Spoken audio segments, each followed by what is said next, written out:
Okay, so my sister got into quilting a long time ago, and then she didn't finish her first quilt. And then she actually kind of taught me how to sew a bit on my machine, and then I kind of just got into quilting. So last year, I gave her a quilt. It was an Irish chain quilt, and she was like interested and decided to start sewing. And so we were working on like a sister quilt from states away from each other. She designed it. She picked out her fabrics for hers. I picked out my fabrics, and I still need to work on that. So, but when I went to visit in December, she saw a quilt that I made for myself, just a simple patchwork layer cake, 6x7.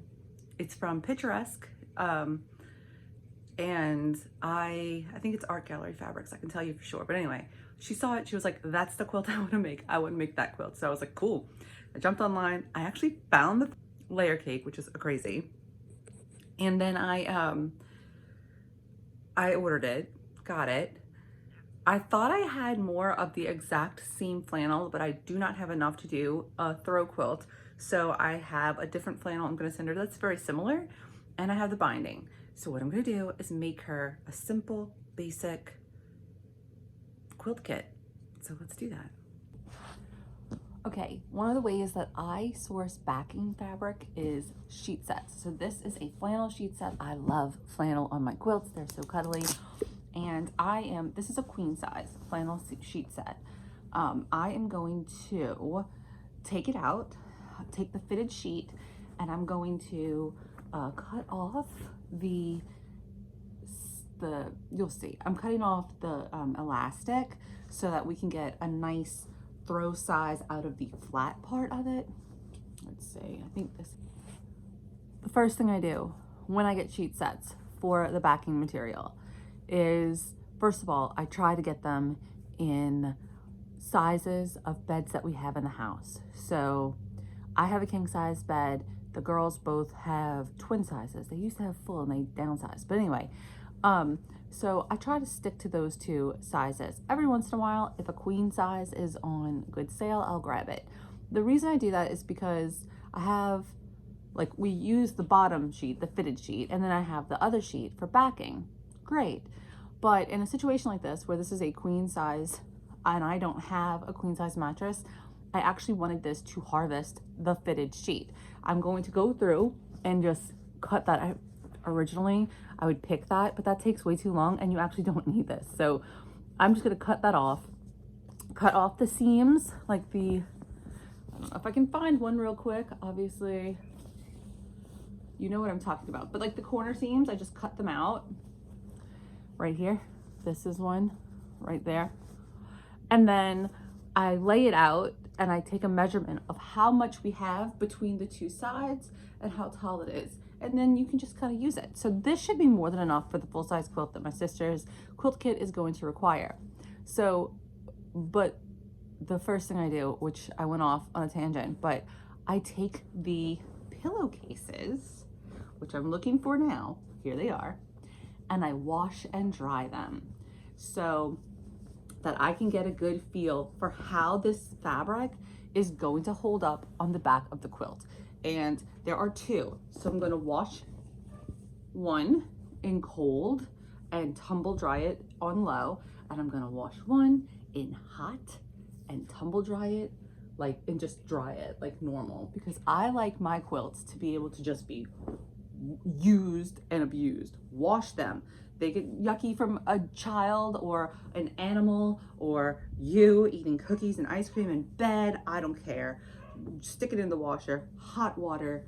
Let's see what happens to it. So I'm going to take these and I'm going to wash them up. And then I am going to go ahead and prep this fitted sheet to go into her quilt kit. All right. So this is the Delicate Wash, Low Dry, Gentle Cycle.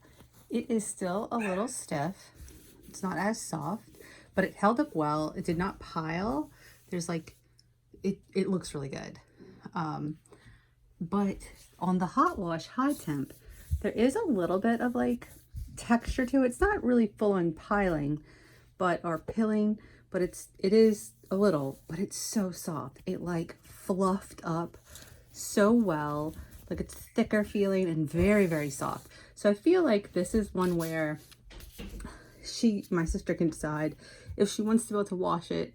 I think that this is going to go in her guest room, so she might want to wash it on high temp. I don't know, but she could decide. And I think either way, washing it this way, it will eventually get soft, really fluffy, but it will take longer.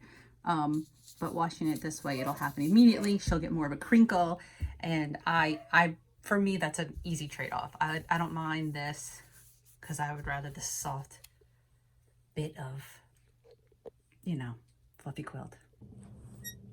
Fabric scissors. We're gonna get it started. I already kind of started it, but the magic of videoing. You snip and then you rip right along the edge of the elastic, and you just keep going. You're gonna wind up not using the very, very edge anyway, so this is totally okay. So we're just gonna keep ripping. Okay. All right, and then it stopped ripping because we hit a corner. So we're just gonna take our scissors, snip again, and keep going. This is so fun and kind of like, well, it's fast and also kind of fun, kind of like getting your aggression out, just ripping. Feels weird to rip fabric though, if I'm honest. It is a very strange feeling. And we are back around. And look what we have. All that elastic. So, okay, we're gonna cut out our corners now that we've ripped it all. But look, this tag tells us how to wash our quilt. Technically, like it tells us how to wash the backing, but basically it says you can wash it in warm and tumble dry it low. So that's good. It does say like colors, but we're gonna throw a million color catchers in there the first time. Well, we're not with this one because this is actually gonna be my sister's quilt backing, but you know what I mean. So yeah, I just go through and I cut the corners, and then you got it like that. Yay. It was Art Gallery Fabrics, Picturesque by Katrina Rossella, I want to say.